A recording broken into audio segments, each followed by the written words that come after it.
먼저 하나님의 말씀 시편 34편 7절로 10절에 있는 말씀을 봉독하겠습니다. 여호와의 천사가 주를 경외하는 자를 둘러 진치고 그를 건지시는도다. 너희는 여호와의 선하심을 맛보아 알지어다. 그에게 피하는 자는 복이 있도다. 너희 성도들아 여호와를 경외하라. 그를 경외하는 자에게는 부족함이 없도다. 젊은 사자는 궁핍하여 줄일지라도 여호와를 찾는 자는 모든 좋은 것에 부족함이 없으리로다.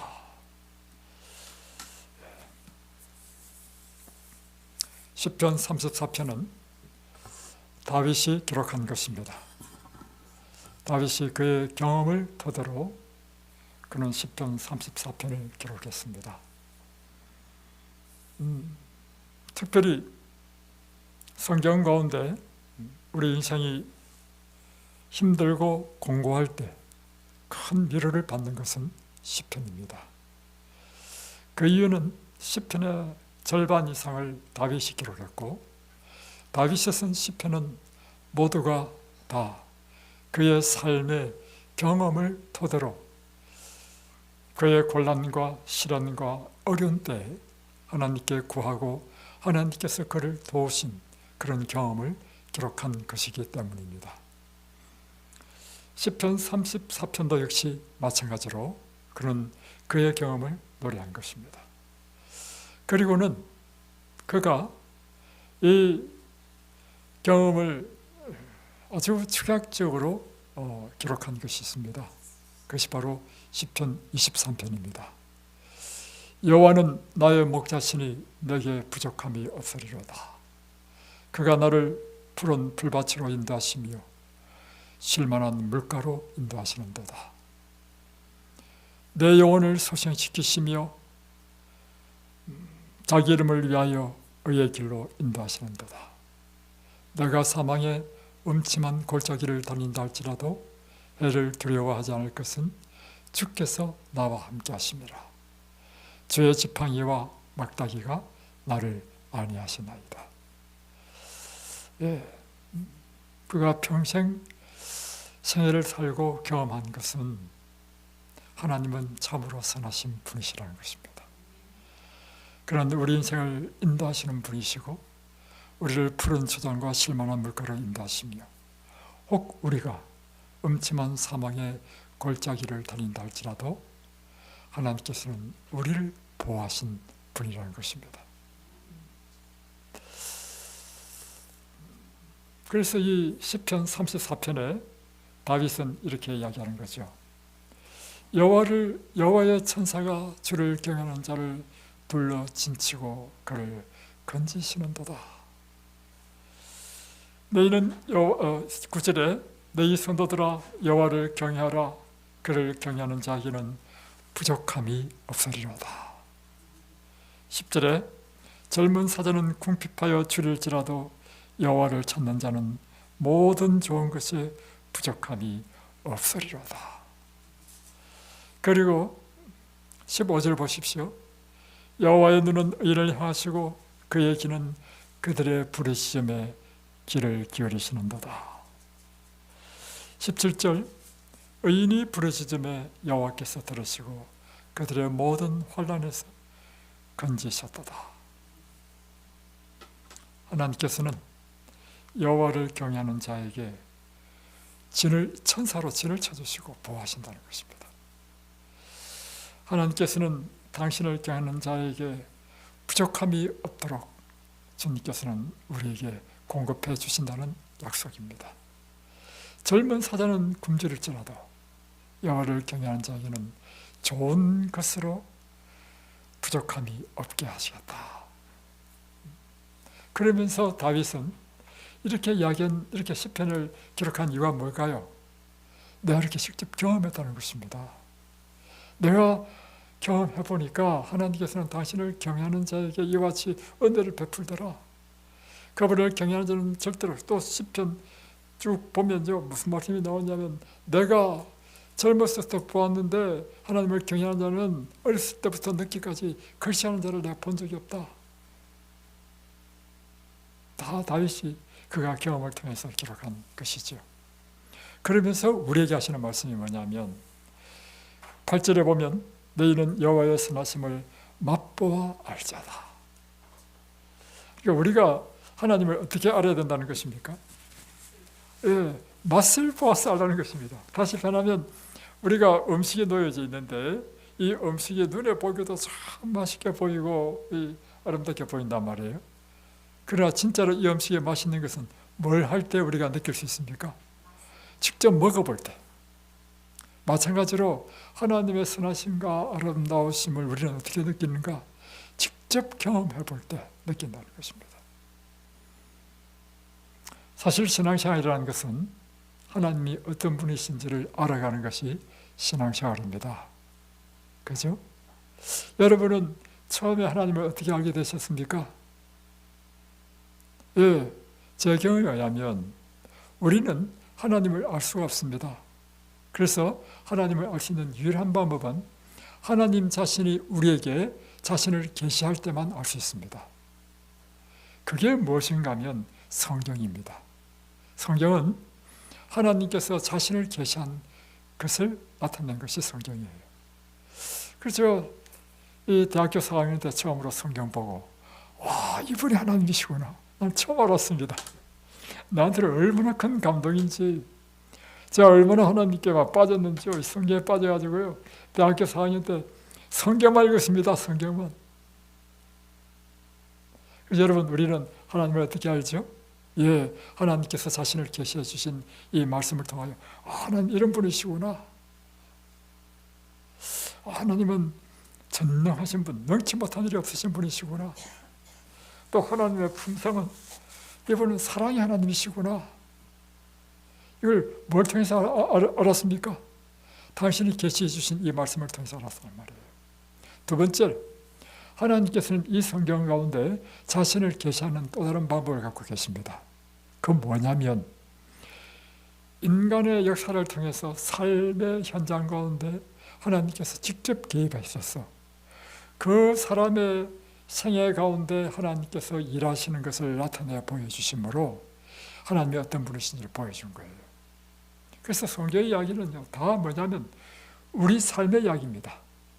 아브라함의 삶의 이야기가 쭉 기록되어 있잖아요. 다음에 이삭의 삶이 쭉 기록되어 있잖아요. 야곱의 삶이 쭉 기록되어 있잖아요. 그것은 하나님께서 당신을 나타내 주실 때 우리처럼 한 인생을 살아가는 삶을 통해서 하나님께서 어떻게 역사하셨는지를 보여주심으로 하나님께서 이런 분이시다 하는 것을 우리가 보다 더 실물 교훈으로 잘 이해하도록 하신 것입니다. 그러나 정말 이 성경 가운데 있는 하나님이 나의 하나님이 되는 것은 어떨 때 나의 하나님이 되는 것입니까?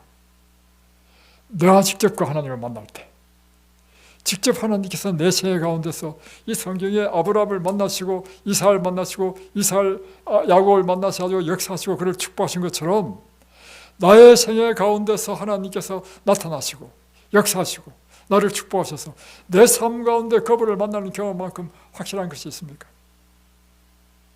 그래서 우리는 이 세 번째 단계, 곧 내가 경험적으로 하나님을 만나는 경험을 할 때 비로소 우리는 하나님과 개인적인 뗄래야 뗄 수 없는 관계를 맺게 되는 것입니다. 아멘이십니까? 그래서 저와 여러분은요, 그와 같은 경험을 갖고 있는 것이죠. 그러니까 그분을 더 깊이 알면 알수록 우리 마음에 느끼는 것은 뭐예요? 그분에 대한 사랑, 그분에 대한 신뢰, 그분에 대한 존경, 절대적인 그분을 나의 구주로 섬기는 이 믿음의 삶이 시작되는 것입니다. 이것이 여호와를 경외하는 자라는 것입니다. 이렇게 여호와를 경외하게 될 때 하나님께서는 그의 생애를 온전히 보호한다는 것입니다. 천사를 보내서 둘러 진을 쳐주시고, 그리고 우리의 삶의 모든 필요를 채우시고, 그리고 우리가 기도할 때 하나님께서는 우리의 기도를 들으시고, 그의 눈은 의인을 향하신다. 다시 말하면 하나님께서는 매 순간 우리를 주목하고 계신다는 것입니다. 우리의 처지와 형편을 보시고 우리를 도우시는 분이 되신다는 것입니다.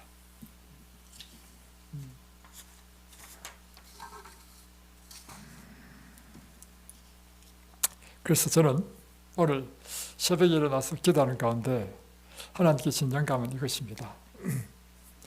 어렵게 설교하지 말고 정말 내가 만난 하나님을 이야기해. 그리고 듣는 청중들도 마찬가지로 여호와를 맛보아 아는 이런 경험으로 인도하는 것이 필요하다는 생각이 들었습니다.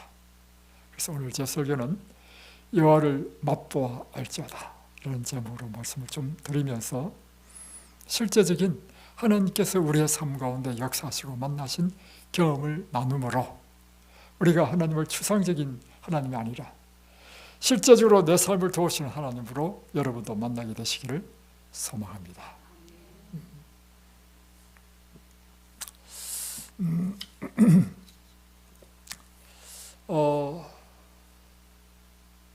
제가 가장 잊을 수 없는 강렬한 만남은 제 삶에 가장 힘들고 어려울 때 하나님께서 저를 도와주신 경험입니다. 제 삶에 가장 힘들고 어려운 때는요, 청년 때였습니다. 청년 때는 질풍노도와 같은 기간이라 하잖아요. 인생의 중요한 결정들을 해야 될 때가 다 청년 때잖아요. 학업이라든가 직장 취직이라든가 다 진로에 대한 문제죠. 결혼도 청년 때 다 하는 거죠. 그러니까 청년 때가 굉장히 우리 인생의 중요한 때이고, 그 청년 때의 선택에 의해서 우리 일평생의 세계가 결정될 수도 있는 거 아니겠습니까? 그때 사실 이제 이야기하려니까 좀 부끄럽기는 부끄럽더라고요. 제가 말씀을 준비하면서 좀 부끄러운데 그러나 하나님의 선하심을 우리가 함께 나누기 위해서 제 부끄러움을 좀 참고 말씀드립니다.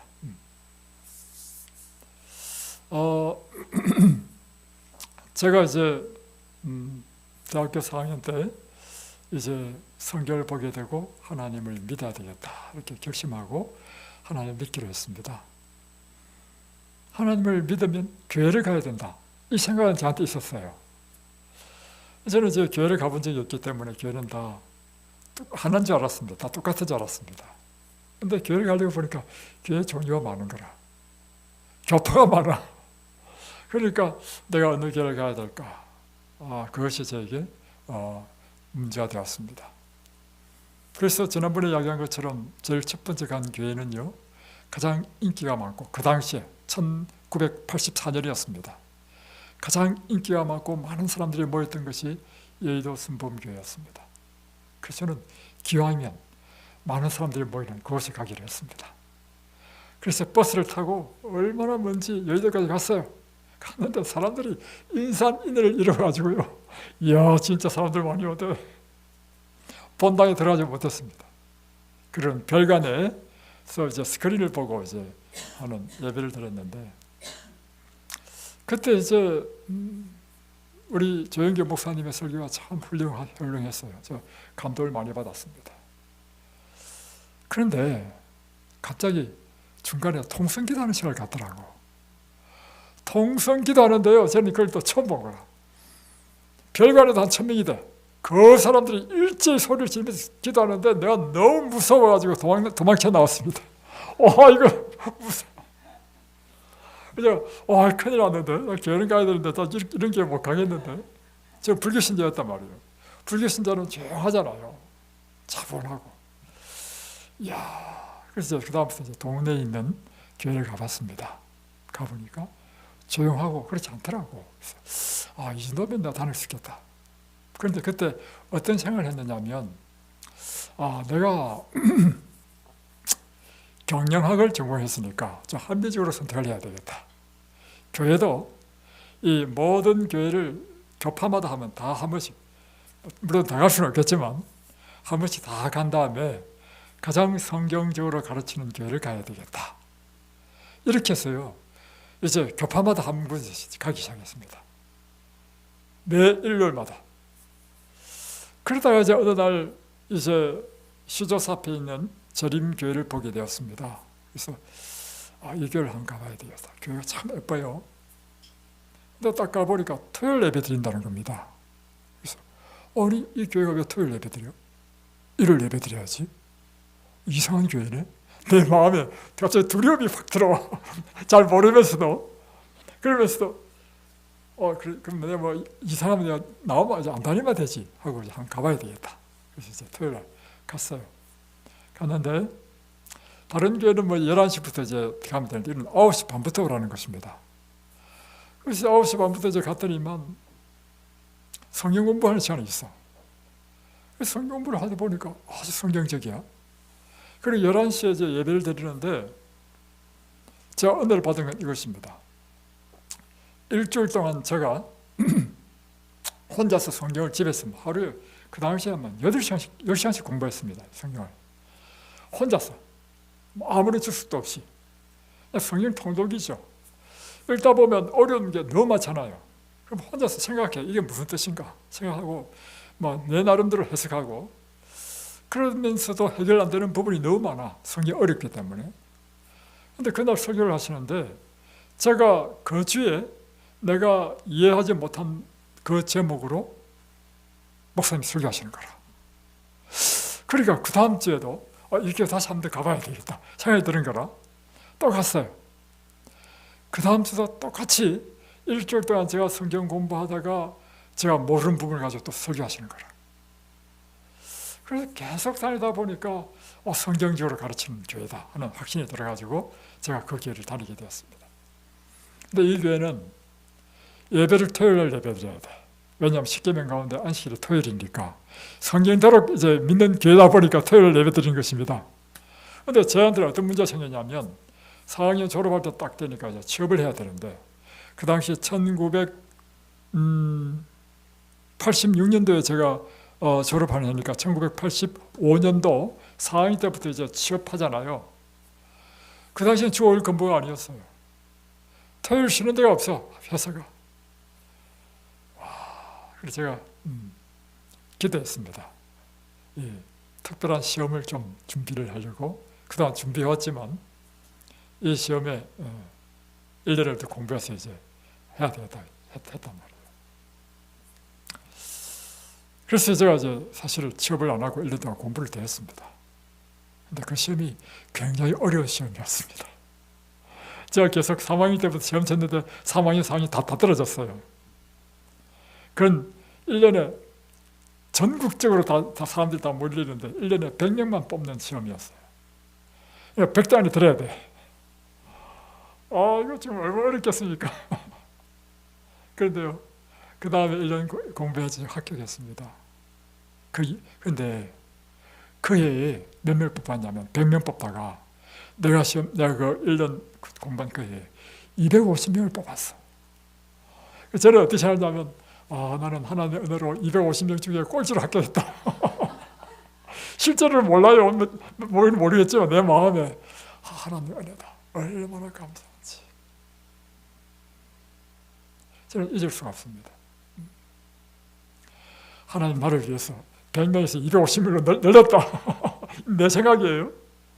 그리고 이제 특별한 자격증 갖고 있으니까 이제 들어가서 이제 일을 하고 이제 했습니다. 하면서 이제 안식일도 해결하고 안식일 교인들은 그것이 좀 어려움이 있었습니다. 옛날에는. 근데 이제 해결하고 다니다가 이제 제가 2년만 딱 다니고 바로 이제 3년째 이제 제가 개업을 하게 됐습니다. 그럴 때 사람들이 막 말렸습니다. 경험이 없다고. 그런데도 불구하고 하여튼 됐습니다. 했는데 아니나 다를까 경험이 없다 보니까요. 사람이 없는 것입니다. 닭이 떡이 하니까 많이 났어요. 적자야. 야, 이렇게 하다가는 망하겠어. 하나님께 기도했습니다. 사실 제가 그 개업하게 된 이유는 무엇인가 하면, 제가 토요일 쉬다 보니까 함께 가는 팀이 일을 하는데 내 대신 그 팀들이 일을 해줘야 되니까 내가 다른 사람에게 피해를 주는 마음이, 피해를 준다는 생각이 드니까 내 양심에 좀 거리낌이 있어. 그래서 내가 사람들에게 피해를 안 주기 위해서는 내가 개업하는 게 좋겠다 해서 했단 말이에요. 근데 이제 경험이 없는 사람 하다 보니까 이제 드디어 이제 망하게 된 상황이 된 것입니다. 하나님 기도했습니다. 신명기 28장에 보면 내가 여호와의 말씀을 순종하면 내가 들어도 볼 받고 나와도 볼 받을 것이며 머리가 될지언정 꼬리가 되지 않을 것이며, 그게 손가락을 탁 짚고 제가 기도했습니다. 하나님, 저는 정말로 하나님의 말씀에 순종하기 위해서 기업했습니다. 이제는 하나님께서 이 말씀을 이제 이루어 주셔야 될 의무가 있습니다. 하나님, 이 말씀들 하나님께 말씀하셨으니까 책임지십시오. 기도했단 말이에요. 기적이 일어났습니다. 3개월 만에요. 생각지도 못한 기적이 일어나가지고, 자세히 말씀 못 드리는데요, 마치 하늘의 문을, 말라기에 나오잖아요. 하늘의 문을 열고 쏟아붓는 것처럼. 그래서 저는 개업한 지 3개월 만에 모든 문제 다 해결됐습니다. 그리고 하자마자 막 그냥 초반에 기반을 딱 잡아버렸어요.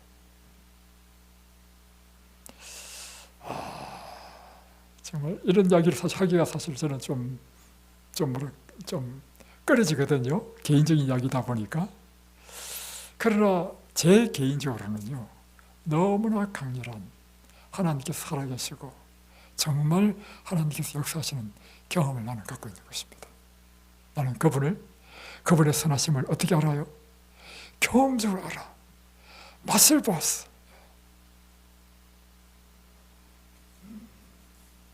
그래서 저는요, 제 삶 가운데 그런 경험들이 엄청 많습니다. 그래서 그 가운데 무엇을 이야기할까 이 고민이라. 또 이제 IMF가 있었잖아요, 그죠? 우리나라에. IMF가 있을 때 먼저 회사들이 막 무너지고 하니까 저도 영향을 받는 거라. 어느 날 기도를 하는데, 어이구, 이거 제가 한 번도 이제 직원들 월급을 계산해 본 적이 없습니다. 근데 어느 날 이제 내가 지금 직원들 월급을 계산하고 있는 거야. 그만큼 어려워졌다는 거 아니겠어요? 내가 뭐 하고 있지? 직원들 월급을 계산하고 있네? 야, 하나님, 오늘 저에게 일용할 양식을 주십시오. 저는 주기도문에 나오는 우리에게 날마다 우리에게 일용할 양식을 주옵시고, 그 기도가 나에게는 사실은 그전에는 별 의미가 없었습니다. 왜냐하면 날마다 일용할 양식이 공급됐기 때문에. 그런데 이게 IMF를 딱 만나니까 이게 문제가 되는 거라. 그때 비로소 제가 기도하면서, 하나님, 오늘 우리에게 일용할 양식을 달라고 기도하면서, 이 기도가 정말 중요한 기도구나. 그때 알았습니다. 그러니까 제가 사무실에 오면 제일 먼저 무릎을 다 꿇고 기도할 때, 하나님, 오늘도 제게 일용할 양식을 주옵소서. 하루 일과를 마치고 가면 또 운전하면서 또 기도하고.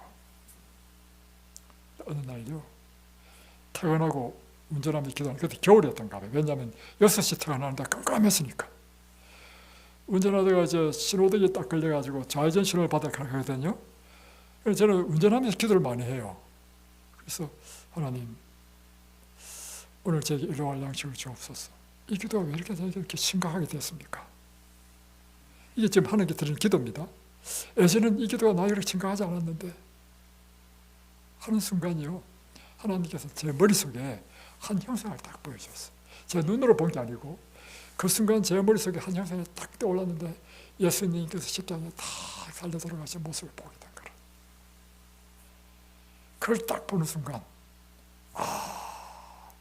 내가 구할 것은 하나님이 나를 위하여 죽으신 이 죽으심을 생각하고, 나는 먼저 하나님의 나라와 그 일을 먼저 구해야 되는구나. 그걸 그때 깊이 깨달았습니다. 그러면서 이제 좌회전 신호 받아가면서 이제 계속 이제 하나님 그렇군요. 제가 먼저 주의 나라와 그 일을 구해야 되는데 하면서 이제 계속 기도를 했어. 그 다음날 아침 다시 출근했습니다. 출근해서 무릎을 딱 꿇으면서 하는 첫 번째 기도가 뭐냐면 하나님 오늘 제게 일어날 양식을 주십시오. 기도가 끝나자마자 전화가 2통화 딱 왔습니다. 한 통화는 뭐냐면 저는 전혀 모르는 것인데 돈을 찾아가라는 것입니다. 돈을 맡겨놨는데 왜 안 찾아가냐고. 아니 세상에, 나는 전혀 몰랐던 거예요. 그 엄청난 돈이더라고.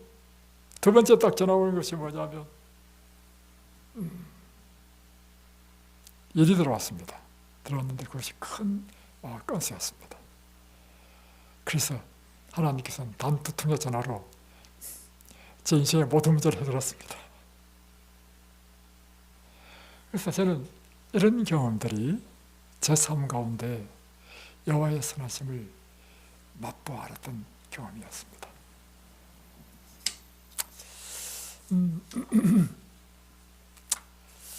제가 이제 경험한 것인데요.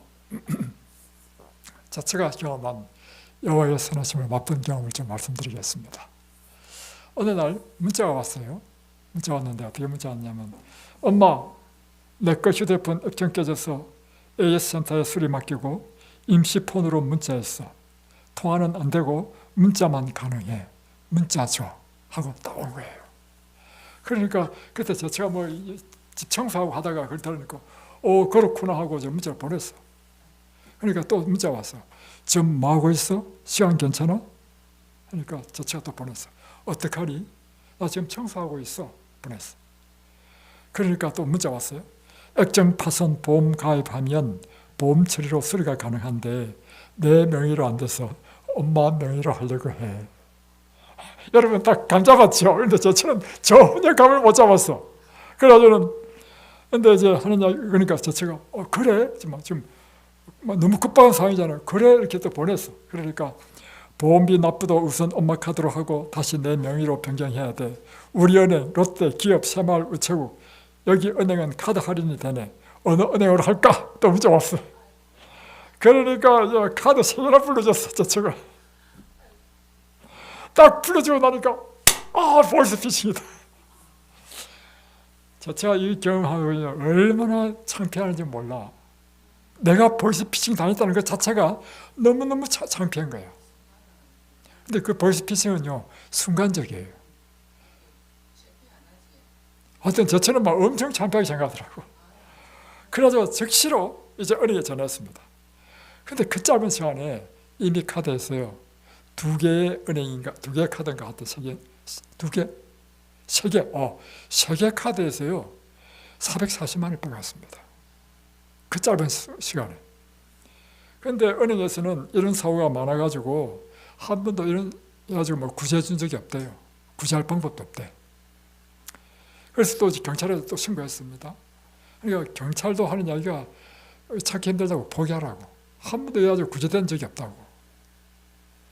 그런 상황인 거라.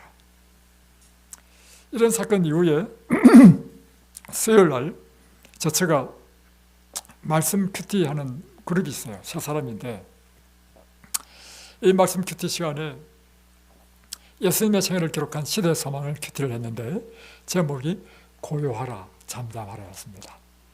그러니까 예수님과 제자들이 함께 배를 타고 가는데 갈릴리 바다에 풍랑이 일었던 사건이죠. 그럴 때 예수님께서 자다가 일어나셔서 고요하라 잠잠하라니까 잠잠하게 되었죠. 그 사건을 이제 함께 묵상하고 있었다는 것입니다. 그러면서 이게 어떤 내용이 나오냐면 제자들이 예수님을 의뢰하였다면 저들은 평강 가운데 있었을 것이다. 제자들이 예수님을 의뢰했다면 그렇게 막 불안해하고 두려워하지 않았을 텐데 이런 뜻이에요. 이걸 딱 들으면서 그러면 나도 지금 예수님을 의뢰했다면 이 보이스피싱 당해가지고 이렇게 불안해하지 않지 않겠는가 하는 마음이 들었다는 것입니다. 그래서 이제 그분들한테 자기 이야기를 하면서 창피하지만 이야기하면서 이제 함께 기도를 요청했어요. 그래서 3명이 함께 기도하기로 했습니다. 그런데요, 얼마 있다가 농협은행에서 전화가 왔어요. 와가지고 우리가 의논을 했는데 두 건이에요. 두 건. 110만 원, 110만 원 두 건에서 220만 원을 승인 취소를 했다는 것입니다. 그래서 440만 원에서 220만 원이 해결됐어. 또 나머지 두 건이 더 있어. 근데 연락이 안 와. 그래서 또 전화를 했어. 농협에서는 해준다는데 왜 안 해줍니까? 또 전화했어. 그러니까 자기들은 뭐 못 해준대. 그래서 좀 있다가요, 또 한 은행에서 또 전화가 온 거야. 당신 거 승인 취소해가지고 해결됐다고. 또 좀 더 있다 그러니까 마지막까지 다 전화 왔어. 몽땅 다 취소됐어. 제가 얼마나 하나님께 감사하는지. 이럴 때 우리는 하나님의 선하심을 맛보아하게 되는 경험을 하게 되는 것입니다. 제가 최근에 사실은 그런 경험을 하게 됐는데요. 그 전에 이 코로나가 터지면서 제가 목회를 하고 있을 때 코로나가 터졌거든요. 코로나가 터지면서 이제 사람들을 모이지 못하게 하니까 목회가 굉장히 어려웠습니다. 사람이 모여 함께 예배도 드리고 뭘 할 텐데, 그래서 제가 이제 그때 한 것이 뭐냐면 새벽마다 새벽 기도를 하면서 유튜브로 방송하고, 교회 못 모이니까 집에서 그 새벽마다 유튜브를 들으면서 예배를 드리도록 이렇게 했단 말입니다. 새벽마다 이제 제가 말씀을 드리면서 드리고 난 다음에 저도 기도하거든요. 기도하면서 어떤 생각이 들었냐면, 이게 나는 끝날 줄 알았는데 막 이게 1년 넘게 가는 겁니다. 그럼 다른 방법을 취해야 되겠다 하니까 의료 선교 사업은 세상 마지막 때까지 복음을 전할 수 있는 방법이다 하는 글이 있어요. 그리고 마지막 때일수록 질병이 더 관영해지기 때문에 의료 선교 사업은 마지막 때까지 필요한 사업이다. 그러면 내가 의료 선교 사업을 해야 되겠다. 다시 표현하면 요양을 해야 되겠다. 이것은 지금 이 정언의 말씀에 그 성령의 계시를 받아서 나온 그 글에 기록된 것이기 때문에 하나님께 주신 계시의 말씀이란 말이에요. 그런데 내 마음에 어떤 마음이 들었냐면, 그럼에도 불구하고 하나님이 내가 이것을 해도 되는지 하나님의 성의를 받고 싶은 마음이 있었습니다. 왜냐하면 똑같은 일도 내가 하고 싶어서 하면 내일이 되고, 하나님께서 나보고 그걸 하라고 하면 똑같은 일도 무슨 일이 되냐면 하나님 일이 된단 말이에요. 그래서 그렇다. 하나님께서 일을 허락하시기 전까지는 내가 마음대로 절대로 하지 않겠다 결심하고 하나님의 승인하실 때까지 기도하기로 했습니다. 날마다 기도했습니다. 새벽마다. 3개월이 되었을 때요, 제가 그 새벽 기도에 뭘 했냐면, 마태복음에 보면 레이 마태를 이제 예수님의 제자로 부르시는 장면이 나오죠. 그 장면에 대해서 시대 소망에 이렇게 글이 되어 있습니다. 원칙은 항상 가혹하다. 하나님의 사업에 전심을 다하고 그리스도를 아는 지식이 가장 고상함을 인하여 모든 것을 해로 여기지 않으면 그 누구도 그분의 사업에 성공할 수 없다. 전적으로 바치지 않는 사람은 어떤 사람도 그리스도의 제자가 될 수 없으며 예수의 동력자가 되기는 더더욱 어렵다. 이 말씀을 딱 보는 순간 내 마음에요, 이 말씀은 하나님께서 나에게 주신 말씀이다. 딱 적시로 하나님 나한테 이 말씀을 주셨고 나에게 허락하셨다 하는 마음이 딱 드는 거예요. 그래서 바로 제가 화폐 전화해서 저 이제 목회를 사직하겠습니다. 저 이제 또 새로운 사업을 좀 해봐야 되겠습니다. 사직서를 냈어. 그 다음에 제가 어디 가서 이제 장소가 있어야 될까요? 장소가. 그래가지고요, 기도했습니다. 기도하니까요, 그 다음날 한 분과 통화를 하면서 이제 자연히 요즘 어떻게 지내느냐, 내가 사직했다. 뭐 하려고 하는데 의료성격 요양을 한번 해보려고 한다. 장수는 있나? 지금부터 장수를 찾아야 된다. 하니까 그 사람이 하는 이야기가 3일 전에 내 친구가 전화 왔는데 평생에 아주 좋은 곳이 있다고 자기 보고 기도를 하라다는 거야. 그 말을 듣고 제가 딱 와보니까 바로 이 장수인 것입니다. 너무 기가 막힌 장수입니다. 그래서 저는 한 번도 돌아다니지 않았습니다. 그러니까 하나님께서 허락하시니까 그때부터 일이 풀리기 시작하는데요. 다음 세 번째, 자금이 있어야 될까요? 자금. 그래서 제 집과 밭이 있는데 그걸 다 팔면 딱 되는데 이게 언제 팔릴 줄 알 수가 있나? 그래서 그러면 팔릴 때까지 이제 그걸 담보로 융자를 받아가지고 하면 되겠다 해가지고 이제 했는데 그 가치는 10억 이상 나가는 가치인데요. 전원주택 또 밭은요 이 은행에 담보력이 약해. 그래가지고 뭐 불과 뭐 4억 정도 이렇게밖에 대출 안 해준다는 것입니다. 이 큰 사업을 이제 4억 받아서 되겠어요? 최소한 10억은 받아야 될 거 아니겠어요? 근데 10억을 해줄 데가 없는 거라. 야, 이거 어떻게 하지? 또 기도했어. 기도하니까요. 난데없이 어떤 사람이 전화 왔어. 와가지고 돈이 필요하다면서요? 예. 저 평창에 있는 저 대북의 팀장입니다. 당신 필요한 대로 돈을 빌려주겠다는 거야. 제가 기가 막혀가지고 이 사람이 나를 어떤 마음이 들었냐면 이 사람 사기꾼 아니야? 요즘 그런 사람 어디 있어요? 그러니까 마음에 불안이 딱 들어오는 거라. 그래서 내가 그러면 가겠습니다 하니까 올 필요도 없대. 내 인대로 자기가 오겠대. 그러니까 내 마음이 더 불안한 거라. 드디어 이제 그날 만났습니다. 만나보니까요 진짜야. 그리고 그 사람이 내 필요한 돈 다 빌려줬어. 그래서 이걸 다 할 수 있었습니다. 근데 문제는 뭐냐면 그 팔고 이제 갚아야 되는데 안 팔려가지고 지금 못 갚고 있어. 그게 문제야. 그러니까 이제 이자에 대한 부담이 크지요. 그러나 그럼에도 불구하고 하나님께서 이걸 인도하셨다는 제 마음에 확신이 있는 거죠. 최근에는 이제 제가 하나님께 특별한 은총을 구하게 되었습니다. 뭐냐면 제가 이제 이든벨리 하다 보니까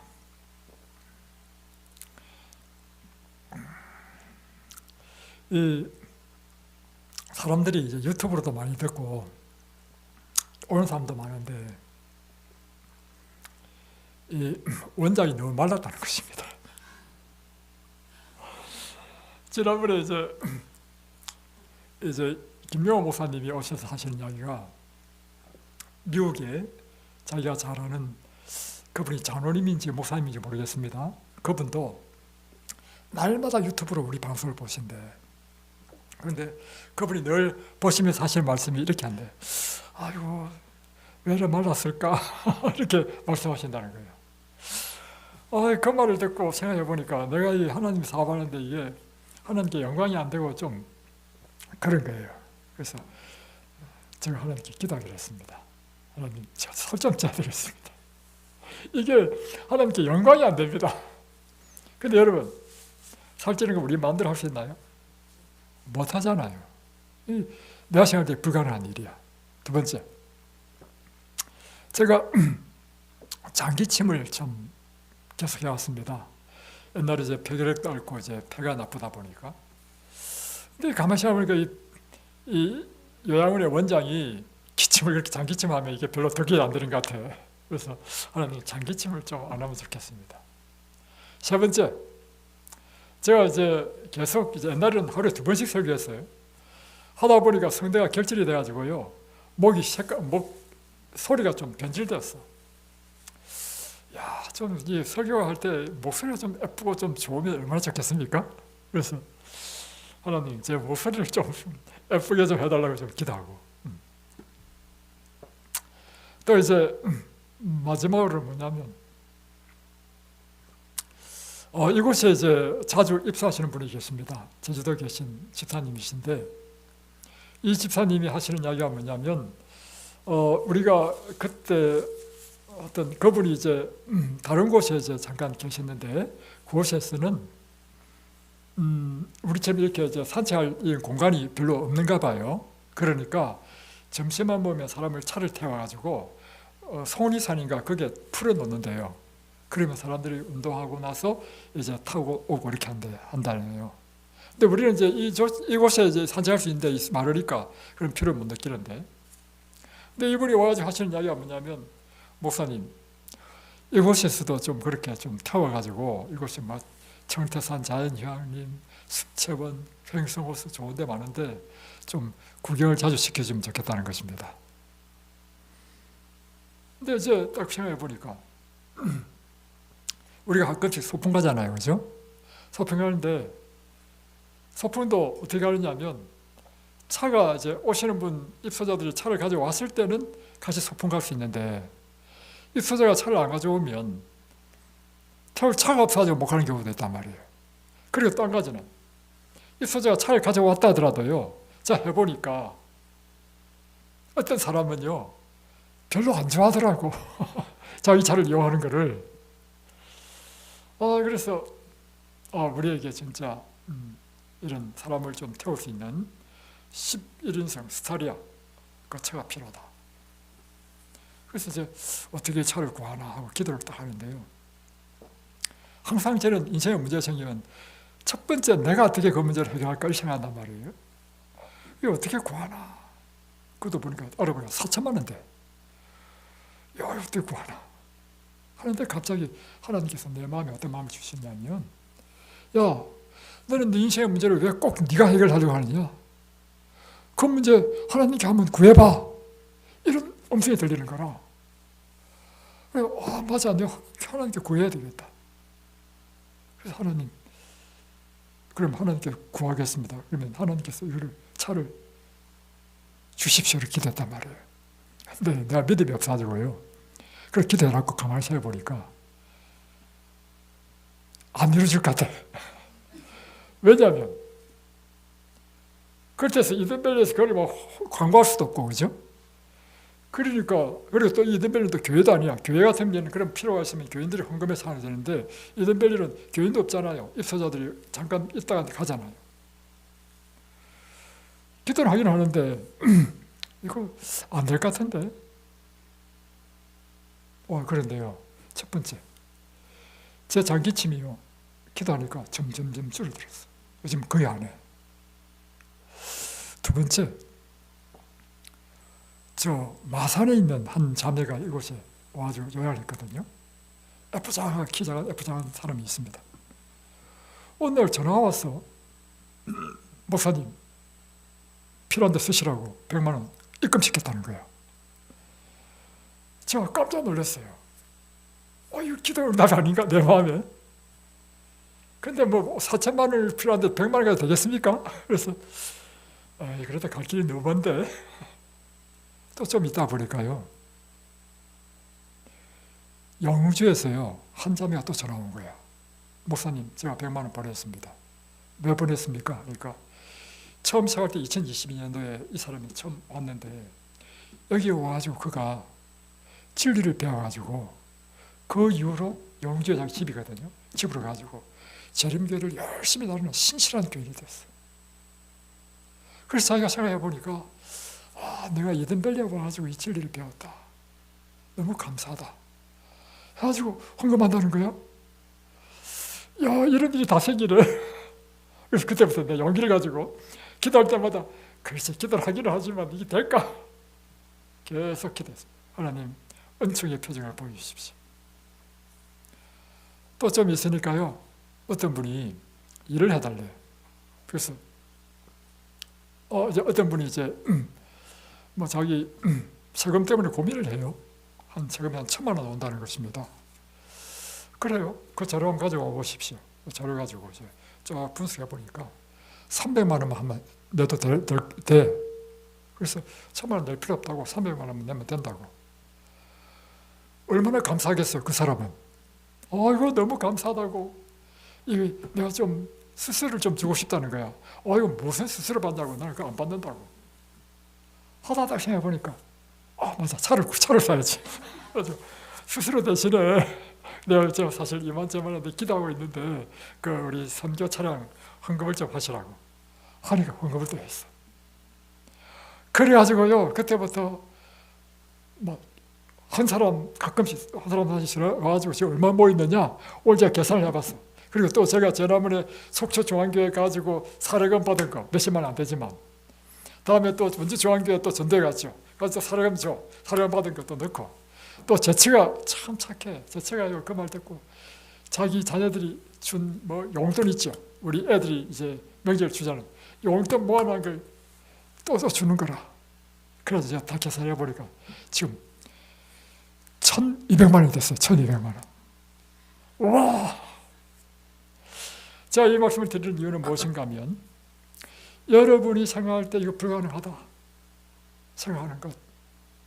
여러분 이럴 때 여러분이 무엇을 경험할 때냐면 하나님이 정말 살아계시고 하나님의 나를 사랑하시고 그분의 선하심을 경험할 수 있는 기회라고 하는 것입니다. 이럴 때 여러분이 하나님 저에게 은총의 표정을 보여주십시오 라고 기도하십시오. 그래서 여러분이 하나님을 알 때 어떻게 알아야 된다고요? 맛보아 아는 그런 경험으로 하나님을 알게 되시길 바랍니다. 기도하겠습니다.